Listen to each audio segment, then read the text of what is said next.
Hello friends, स्वागत है आपका हमारे इस YouTube चैनल पर। आज की इस वीडियो में हम वर्डपैड के बारे में सीखेंगे।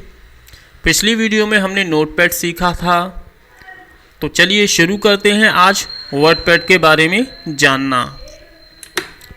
First point, it is simple word processor program. तो जैसा कि पॉइंट में लिखा हुआ है, ये सिंपल वर्ड प्रोसेसर प्रोग्राम है। इससे पहले हमने नोटपैड सीखा था, वो सिंपल टेक्स्ट एडिटर प्रोग्राम था। उसमें केवल आप टेक्स्ट की टाइपिंग कर सकते थे, उसके अलावा उसके वर्ड्स पर कुछ भी नहीं कर सकते थे। यहाँ पर आप जो भी टाइपिंग करेंगे उनकी डेकोरेशन भी आप कर सकते हो। नोटपैड से थोड़ा सा एडवांस है ये वर्डपैड प्रोग्राम। इसे बनाया है डेवलप्ड बाय माइक्रोसॉफ्ट कंपनी। इसे माइक्रोसॉफ्ट कंपनी ने ही डेवलप किया है। आप जो प्रोग्राम वर्ड, एक्सेल या पावर पॉइंट सीखते हैं उसे भी माइक्रोसॉफ्ट कंपनी ने ही डिज़ाइन किया है। इसके अलावा विंडोज़ को भी माइक्रोसॉफ्ट कंपनी ने ही बनाया है। और ये जो वर्डपैड प्रोग्राम आप सीखेंगे, इस प्रोग्राम को भी माइक्रोसॉफ्ट कंपनी ने बनाया है। तो याद रखिए, वर्डपैड कैसा प्रोग्राम है? वर्ड प्रोसेसर प्रोग्राम है, एक simple word processor program. Second point, it includes simple formatting tools like colours, underline, superscript, subscript, image inserting. उसके अलावा बोल्ड, अंडरलाइन, इटैलिक, काफ़ी सारी चीज़ें इसके अंदर इंक्लूड की गई हैं। नोटपैड के अंदर ये सारी चीज़ें इंक्लूड नहीं थी। इसी प्रोग्राम के अंदर इनको इंक्लूड किया गया है, क्योंकि ये नोटपैड से थोड़ा सा एडवांस है। यहाँ आप देखेंगे थर्ड पॉइंट के अंदर, WordPad has been part of every version of Windows. तो ये तो नोटपैड के अंदर भी था, यानी विंडोज़ जिस सिस्टम के अंदर होगी उस सिस्टम के अंदर फ्री में आपको नोटपैड भी मिलता था। इसके अलावा वर्डपैड प्रोग्राम भी आपको फ्री में ही मिलेगा। Extension name is RTF. RTF means Rich Text Format. Notepad का एक्सटेंशन नेम था .txt यानी कि टेक्स्ट। तो वर्डपैड का एक्सटेंशन नेम है रिच टेक्स्ट फॉर्मेट यानी RTF।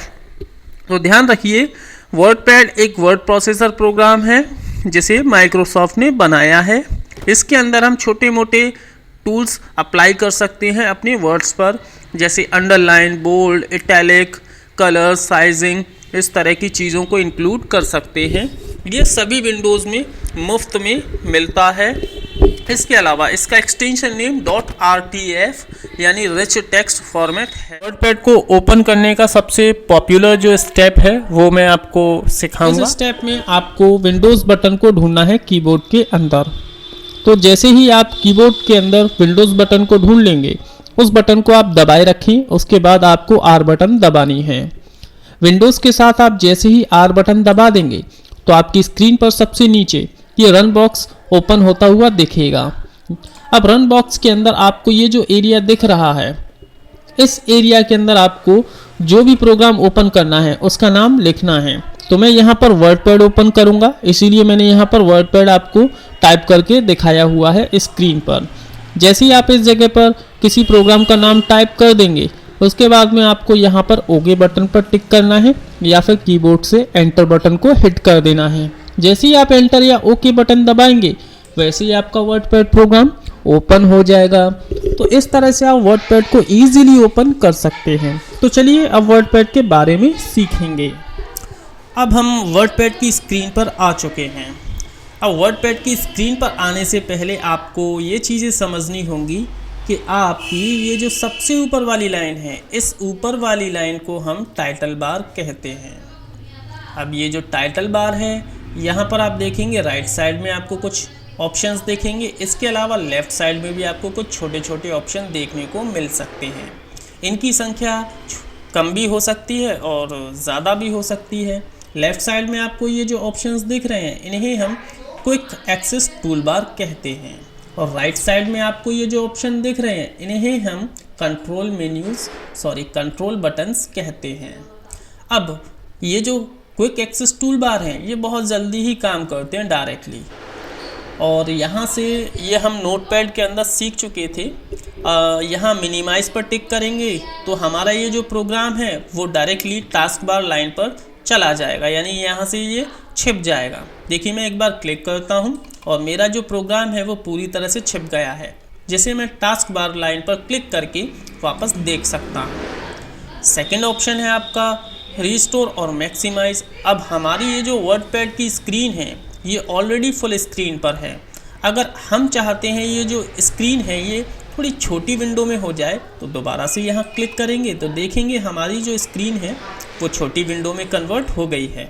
अगर हम इसे फिर से फुल स्क्रीन करेंगे तो दोबारा से हमें यहाँ क्लिक करना होगा और हमारी जो वर्डपैड की स्क्रीन है वो फुल स्क्रीन में कन्वर्ट हो जाएगी, तो देख सकते हैं।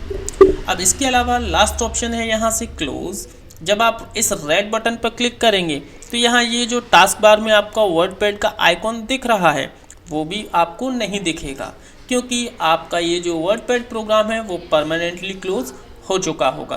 तो मैं आपको क्लोज़ करके ये प्रोग्राम दिखा देता हूँ। तो मैंने टिक किया, अब मेरा ये जो प्रोग्राम है वो पूरी तरह से बंद हो गया है। अब मुझे फिर से वर्डपैड को ओपन करना पड़ेगा। तो देखिए मैं यहाँ पर वर्डपैड को टाइप करता हूँ और मेरी सबसे ऊपर लिस्ट में वर्डपैड लिखा हुआ आ गया है। मैंने क्लिक किया, वर्डपैड ओपन हो गया। इसके अलावा इनके बारे में कुछ एक्स्ट्रा डिटेल्स अगर आपको चाहिए तो यहाँ जस्ट क्लोज के नीचे एक हेल्प बटन होता है, यहाँ आप क्लिक करेंगे तो आप देख सकते हैं एक विंडो ओपन हो जाएगी जिसमें आपको कुछ टूल्स के बारे में जानकारी मिलना शुरू हो जाएगी। तो मैं आपको कुछ यहीं से समझाता हूँ।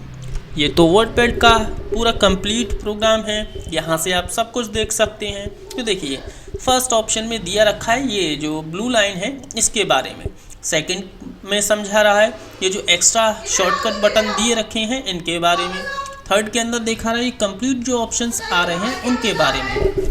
ये जो फर्स्ट ब्लू लाइन है इसको हम वर्डपैड बटन कहते हैं, जिसे आप यहाँ देख सकते हैं।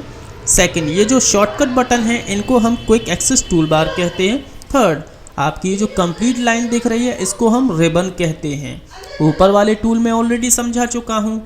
अब यहाँ पर ये जो फाइल, होम, व्यूज़ आपको दिखते हैं इनको हम मेन्यू बार या फिर टैब भी कहते हैं। तो चलिए डायरेक्टली हम वर्डपैड स्क्रीन पर से ही ये सारी चीज़ें सीखते हैं। तो देखिए मैं वापस आ चुका हूँ स्क्रीन पर।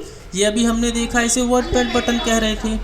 होम, व्यू, ये इसका मतलब व्यू, ये जो ऑप्शंस हैं ये मेन्यूज़ हैं। इसके अलावा ये जो दिख रहे हैं ये हमारे रिबन हैं।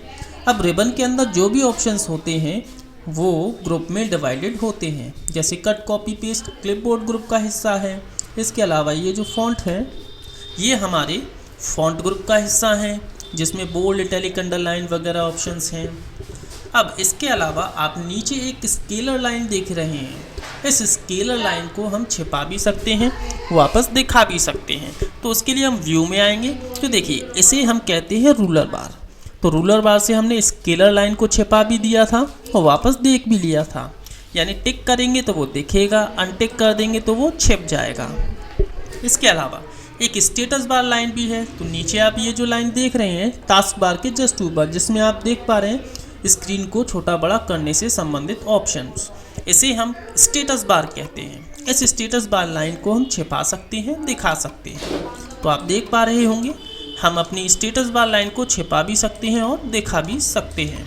यहाँ से आप अपनी स्क्रीन को मैक्सिमाइज भी कर सकते हो और थोड़ा छोटा भी कर सकते हो, जिसके लिए व्यू के अंदर यहाँ ऑप्शन भी दिए रखे हैं। या फिर आप यहाँ से स्क्रॉल कीजिए या फिर आप यहाँ एक एक करके प्लस बटन पर टिक कीजिए। तो देखिए मेरे जो पॉइंट ऑफ % है ये इंक्रीज़ होते हुए चल रहे होंगे। वही काम यहाँ जूम इन पर टिक करने से होंगे। तो देख पा रहे होंगे आप, जूम आउट करेंगे तो हमारी ये जो % ऑफ जूम है वो कम होते हुए चलेगा। ओके, तो यहाँ से भी हम स्क्रॉल करके जूम कर पा रहे हैं। इसके अलावा प्लस पर टिक करके भी जूम इन और माइनस पर टिक करके जूम आउट कर पा रहे हैं। वही काम हम यहाँ से भी कर पा रहे हैं। अगर आपका मैक्सिमाइज हो गया कुछ ज़्यादा या फिर ज़्यादा ही छोटा हो गया है तो आप अपनी स्क्रीन को डायरेक्टली 100% पर टिक करके भी रीस्टोर यानी कि एक्चुअल विंडो में कन्वर्ट कर सकते हैं। हमने व्यू के अंदर ये जूम के ऑप्शंस भी देख लिए, उसके अलावा ये रूलर और स्टेटस बार को भी समझ लिया। तो चलिए आगे हम सीखेंगे फाइल मेन्यू के बारे में। आज की इस क्लास को हम यहीं समाप्त करते हैं और आगे की क्लास में हम मेन्यूज़ के बारे में सीखना शुरू करेंगे। तो ठीक है, हम समाप्त करते हैं इस वीडियो को। इस वीडियो को देखने के लिए आप सबका धन्यवाद और आप हमारी इन वीडियोस को अपने दोस्तों तक ज़रूर शेयर करें और वीडियो देखने के बाद में लाइक और कमेंट्स ज़रूर करें। इसी तरह की और भी वीडियोस आपको आगे मिलती रहेंगी। धन्यवाद।